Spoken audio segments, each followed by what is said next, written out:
ሰላም ሰላም ኮራይ ተኸታተልቲ ናይዛ ቪድዮ እዚኣ ትከታተለኹም ሃመይ ኣለኹም ድሕና ድኹም ኣነ ድሕና እየ እግዚኣብሔር ይመስገን ከምታ ንድሕና ኣለኹ ድሕና ትኮንለይ ናይ ኩሉ ግዜ ትምኒተይ ደቂ ዓበይቷ ሃመይ ኣለኻትኩም ድሕና ድኻትኩም ሃመኝ ሓድሽ ነገር እኳ ኣይሳኣኒ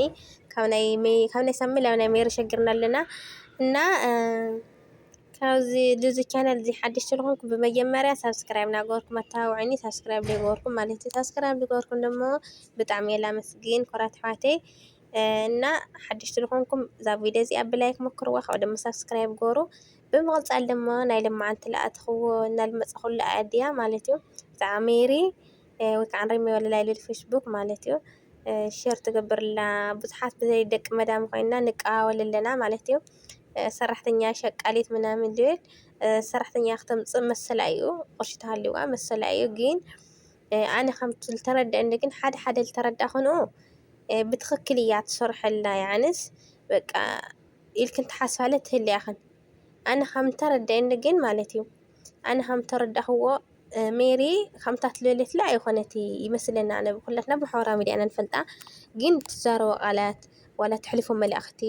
ምናምን ኣነ ዩቱብ ይከታተላ እየ ከምኡታት ኣይኮነቲ ግን ገፀ ባህሪ ሒዛ ትሰርሐላ ኢለ እየ ዝሓስብ ንዓላ ኣብ መጨረሻ ድራማ ከም ዝኾነ ርግፀኛ እየ መልሲ ክትወልያ ትኾን እምበይ ሸቃሊት ሰራሕተኛ ምናምን ከምታ ትፍልስ ኣይፅበያ እየ ምክንያቱ ዓዲ ዓረብ ክንደይ ስደት ኣሕሊፋ እያ ክንደይ ተማሂራ ከይዳ ኢለ እየ ዝሓስብና ግን ተቀዳዲምና ሕማቅ ቃላት ሕማቅ ኮመንቲ ዘይምፅሓፍ ኣነ ዝሓስቦ ከመይ ድያ ትሰርሐላ ሃዚ ንኣብነት ኣብ ዓድና በተለይ ማለት እዩ ኣብ ዓድና ኣብ ትግራይ ሲ ብዙሓት ኣለዋ ጀዋል ለየትሕዛ ጀዋል ይኾን እያ እንጀራ ብላዕሊ ሽርፍ ሽርፍ ኣቢለን ትሰርቕ ድያ ትበልዕ ድያ ኢለን መለለይ ሓዲገን ዝኸዳ ኣለዋ ማለት እዩ ስለዚ ኣብ ዓድና ብዙሕ ነገር ነፃነት ኣይውልድ ሰራሕተኛ ኮይና ከምዚ ዓድኛናዮ ይኾነት ብርግፅ ማለት እዩ ነቲ ገፀ ባህሪ እሱ ተወኪላ እያ ትሰርሕላ ዓድና ልመስል ኣብ ዓድና ለሎ ኩነታት ብዝረአየቶ እያ ትሰርሕላ ኢለ እየ ዝሓስብ እምበይ ሜርሲ እንድዒ ኣነ ብቻ ኣይኣመንኩዋ ኢለ ኣብ መጨረሻ ክሳብ መጨረሻ ክሪኢ እየ ማለት እዩ ሰራሕተኛ እየ ሸቃሊት እየ ምናምን እየ ክትብልስ ኣይፅበያ ግን ኣብቲ ዓድና ለሎ ኩነታት ሪኣ መዚና ዝርአየቶ ብዓይና ክኾን ይኽእል እዩ ብዙሕ እዩ ኣሕዋተይ ማዕረይ ኣብ ትግራይ ሲ ነፃነት ዘይብሉ ክትሰርሕ ድዩ ዋላ ክትበልዕ ኤቨን ዋላ ክትበልዕ ልባዕላ ሲ ምግብስ ብላዕሊ እንጀራ ሸሪፈን መለለይ ዝሓድጋ ኣለዋ እየን ልበሃላ ሕዚ በተለይ ሕዚ ዝመከርኩ ንእሰባት እኳ ትፈልጡ ኢኸን ማለት እዩ እና ሜሪ ሓፍተይ ደሞ ልኡቱ ገፀ ባህርሳ ተላቢሳ ኣብ ዓድና ኣብ ሰራሕተኛ ለሎ ኣረኣእያ ፍሉይ ምዃኑ በቃ ልካበድ ምዃኑ ኣርኣያ እያ ትሰርሐላ ኢለ እየ ዝሓስብ ምክንያቱ ብልክዕ ከዓስ ከምኡ ይባ ኣብ ዓድና ይምሓረና ክንደይ ነገር ኣለኮ እዩ በተለይ ትፈልጦ ኢኹን ለይትፈልጦ ከዓ ይትፈልጢ ዳስ ሰብ ዝመከረ ሰብ ይፈልጦ እዩ ገፅ ሰብ ከመይ ምዃኑ ካብ ገፅ ሓበሻ ግን ገፅ ዕራብ ዕፅፊ ብዓፃፅፍ ገይሩ ይሃበኒ ሓበሻ ሲ ሃፍተምናውዮ ተደኸናውዮ ኢና በቃ ሃፍታም ሓበሻ ተግኒኻስ ዝኾነት ቆልዓ ነይራ ቅድም ሓበሻ እያ ትሰርሕ እሞ ብተጋጣሚ እዚ ማለት እዩ ዋላ ካብ ኣለል ተምሃርክዎ ነገር እኒ ኣነ ሕውሽ ነይሩ ኣብ ደገና ውሽጢ ኩሉ በቃ ፀርየት እንዳለ እኽል ምግቢ ገለ ይሰርሓ እየን ሕዚ መስለኒ ከም ዓድና ኣብዚ ዓዲ ተሰዲድና እኮ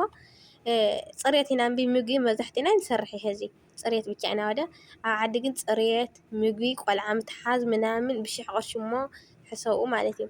ኣብኡ እናስራሕ ኮነ ሃለኹ ሲላ ኣጋጣሚ ዕማራ እየ ዝገዛ ኣብዚ ዓዲ ነይራ እያ ከይዳ ኢላ ኣባ ሳዛ ቆልዓ ሳታ ትስራሓላለስ ውዚ ነይራ እያ ከይዳ ሓፍቲማ ዕማራ ላዕሊ ታሕቲ ሰሪሓ ማለት እዩ ምስ ሰርሐትስ ላዕሊ ኮይና ብመሽኮት ሲ ታሕቲ ሕውሽኛዋማ ኢላ ጥርሓ ማለት እዩ ሕውሽኛዋ ብድሕሪኡ ግን ሕውሽ ምስ ነበራ ግን እዚ ናከነስኩሲ ኢላ ናኮስተርኩስ ትኩስትረላ ድያ ኣይትኩስትረላ ኣይትሓፀላ ድያ ኣይትሓፀላ ኢላ ግን ብላዕሊ ሪኣትኒ ኢላ ብላዕሊስ ሪኣትኒ ገሪምኒ እኮ ኢሉ ባዕለይ በቃ ሓበሻ ድኸም ይገብር እዩ ገለ ኢለያስ ወኸም ሓበሻ ፅጉም ደኸኝ ኢላትኒ ከም ሓበሻ ሓሳድ ድሊ እዩ ኣነ በቃ ስዕዲኣ ነይራ ሃፍታም እያ ካብኡስ ብላዕሊስ ትኩስትረላ ኢላስ ብላዕሊ ኣሽሉኻ ርእሳስ ሪኣትኒ ናኮስተርክዎ እየ ነይረ ግን ኢላ እሳ ግን ኣይትኮስተረላ ኣይትኾን ወይ ከዓ ምናምን ኢላ ተጣራጢራ ይመስለኒ ሪኣትኒ ተመሊሳ ኢላትኒ እናሲ ሓበሻስ ካቢድ እዩ በቃ ማዕረ ክንደይ ካበት ምኳንና በቃ ናስብ ርግፀኛ ከምዞም ዓዲ ሃፋትም ተንኮነ ንሕና ማለት እዩ ከምዞም ዓዲ ሃፋትም ተንኮን ካሊእ መግበርና ነርና እተዞም ዓዲ ብጣዕሚ እዮም ተፃዊሮምና እዮም ብጣዕሚ ማለት ተፃዊሮምና እዮም ኣንሕና ግን ምንም ተፃዋርነት የብልናይ ሰብ ነጋፍዒና እና ላበይ ዲኻ እትደልየ ብዙሕ የጋጥም እዩ ኣነ ብልሰምዖ ኣነ ብልሪኦ ብዙሕ ነገር ስለለጋጥም ግን ሜር ግን ብትኽክል ዘይኮነስ ገፀ ባህሪ ናታ ዓድና ለጋጥም ዘሎ ሪኣ እያ ትሰርሕላ የሉል ኣነ ብሓቂ ማለት እዩ ኣብ መጨረሻ ለ ክንሪኦ ኢና ሓቢርና እምበል ሰራሕተኛ ከምዚ ኢላ ከመይ ገይራ ክፅሕፍ ክሓስቡ ይኩንኡ ሸቃሊት ሰራሕተኛ ምናምን ቃላት እሱ ክተውፀያ ኢለስ ኣነስ ኣይሓስብ እየ ብቻ ግን ተቀዳዲምካ ሕማቅ ቃላት ለይምድብራይ ክትፍምስ ትድለ ገለ ትድለ ግን ተሓቅና ሓቂ እያ ተውግዕ ዘላ ኣብ ትግራይ ለለ ይኮን ኣብ ሙሉእ በቃ ሓበሻ ለሎ በቃ ትግራይ ብቻ ለይኮነስ ኣብ ሙሉእ ሓበሻ ለሎ ሓበሻ ሰራሕተኛ ቆፂርናስ ካመይ ከም ንገብረን ኣሚና እያ ትሰርሖ ዘላ ማለት እዩ እና ደቂ ዓበይቷ እንድዒ ሓቂ እዩ ልአል ሓሳ ነቲ ዝሰርሐላ ገፀ ባህሪ ብትኽክል ሓቂ እዩ ናታ ለይኮነስ በቃ እኒኢሉ ከምዚ ድራማ ዓይነት ገይራ እያ ተቕርበላ ልአል ሓስብ ከም ድራማ ዓይነት ገይራ ተቕርበላ ልአል ሓስብ ሜራ ዓይኒ ከዓ ኣብ መጨረሻ ድራማ እዩ ከም ትልና ርግፀኛ እያ ብቻ ግን ደቂ ዓበይቷ ካብ ሰራሕተኛ ምዃን ናብ መዳም ምዃን ቀይርዋኝ ሜራ ዓይኒ ይቃፅለልክ ኢና ንብል ሪመ ወለላይ መዳምና ኮንክ ነበረ ቤት ኣማንብለክ ኮይና እንድዒ ዓድና ከቢድ እዩ ብዙሕ ነገር ትመሃሪ ኢኻ በተለይ ደገ ዝወፃእኻ እንድሕር ኮንካ ኣብ ስደት ብቻ ለይኮንካ ትመሃርስ ኣብ ዓድስ ማዕረ ክንደይ ግፍዐኛታት ከም ዘለዋስ ትመሃረሉ ኢኻ እቲ ናታ ቪድዮ ከዓ ብዙሕ ሰብ ከምህር ለይኽእል እዩ ኢለ ዝሓስብ በተለይ ልሞከረ ሰብ ማለት እዩ በተለይ ደገ ዝወፀ ሰብ የምህር እዩ ኢለ ዝሓስብ እና ቀፅልሉ ችግር የብልሽ ኣብ መጨረሻ ንከታተለክ ኢና ንሕና ለ ካብ ለምህር ግን ተስፋ ይገብር ማለት ናይ ቪድዮ ገፀ ባህሪ ምዃኑ ከም ድራማ ዓይነት ተዋስኦ ዓይነት እያ ተቕርበላ ኢለ ዝሓስብ ምክንያቱስ ሓደ ሰብ ማዕረ ክንድዚ ኮንፊደንስ ገይሩ ከምዚ ኢሉ ክዛረብ እዩ ምናምን ኢለ ይሓስብ ኣነ ብግለይ ማለት እዩ እና ብቻ ግን ሻዕ መጨረሻ ብሓደ ንከታተላ ኢና ኩለኩም ይፈቲ ደቂ ዓበይቷ እምበይ ክንደይ ተገበረ ጉድ እኮ የለይ ኣብ ሓበሻ ናስ ብዙሕ ኣሎ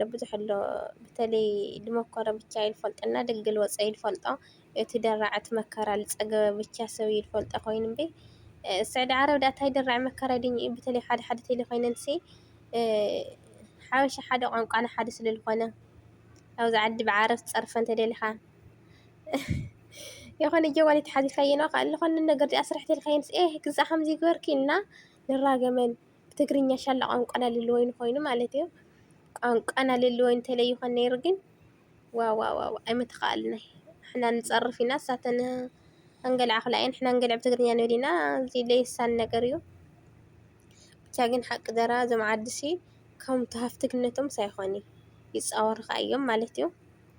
እና ደቂ ዓበይቷ ናይ ለማዓንቲ ቪድዮ ልዚ ይመስል ብዛዕባ ሜሪ ክዛረብ መፅኣ ኣነ ኣይኣመንኩን ኢል ማልያ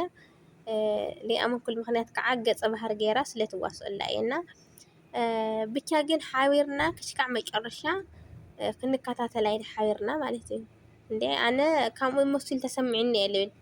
ስለልተሰምዐኒ እየ እቱ ትዛረበላ እቲ ቃላት እቲ ቃል መጠየቅና ገበረትላ ለዛ ቆልዓ ርአዮ እቲ ቪድዮ ለሪኦ ነቲ ኮንክን ኩላትክን ኣሕዋትና ለ ከምዚ ክትሰርሒ ከምዚ ክትገብሪ ምሳይ እውን ምንጋገር ጉና ይፍቀዲ ምናምን ብዙሕ ነገር ቪድዮ ንሽተ ሰሚዕዋ ብቻ ግን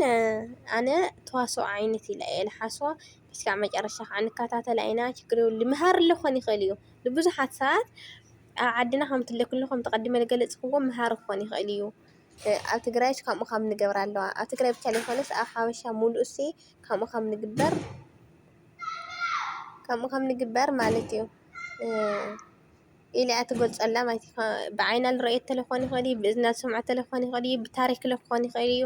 ክሳብ መጨረሻ ተኸታቲልና ግን ፍርድና ንህብ እምበይ ተቀዳዲምና ሕማቅ ኮመንት ሕማቅ ፀርፊ ንቆጦ ማለት እዩ ሓደ ሰብ ተቀዳዲሙ ካብ ኩሉ ዝፀርፍ ጌጋ ጌጋ እዩ ምክንያቱ ኣብ መጨረሻ እንታይ ከም ትለና ስለኒ ንፈልጥ ማለት እዩ በተለይ ኮመንቲ ብጣዕሚ እየ ዝፀረፍ ኣለዋ ብጣዕሚ ሓደ ሰብ ሓበሻ በቃ ዝፀርፍሽ ንሱሳት ንኾና በቃ ሓደ ነገር ተዓጊሽናስ ኣይንፅበ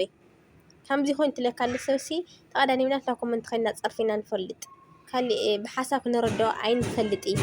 በተለይ ኣብ ተጋሩ ዘሎ እንትን ማለት እዩ ትሕት በልና ኢና በቃ ዶ ብፀርፊ ኢና ንገልፆ ሰብ ብፀርፊ ኢና ክነረድኦ እንደሊ ብትሕትና ክነረድኦስ ኣይንፈልጥ እዩ በቃ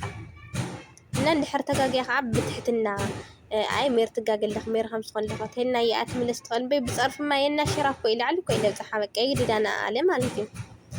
ደቂ ዓበይትዋ ክሻዕ መጨረሻ ከይረአኹም ኣይትፍረዱ ሳኸም ድራማ ዓይነት ኢላ እትሰርሐላ ክብል ፈቲ ነዛ ቻናል እዚኣ ሓደሽቲ ዝኾንኩም ደሞ ደጋጊመ ሰብስክራይብ ገበሩ ሰብስክራይብ ገበርኩም ደሞ ላይክ ናገበርኩም ኣታውዑና ርእይትኩም ደሞ ፀሓፋ ማለት እዩ ንኣኻትክንስ ከመይ ተርእየኩን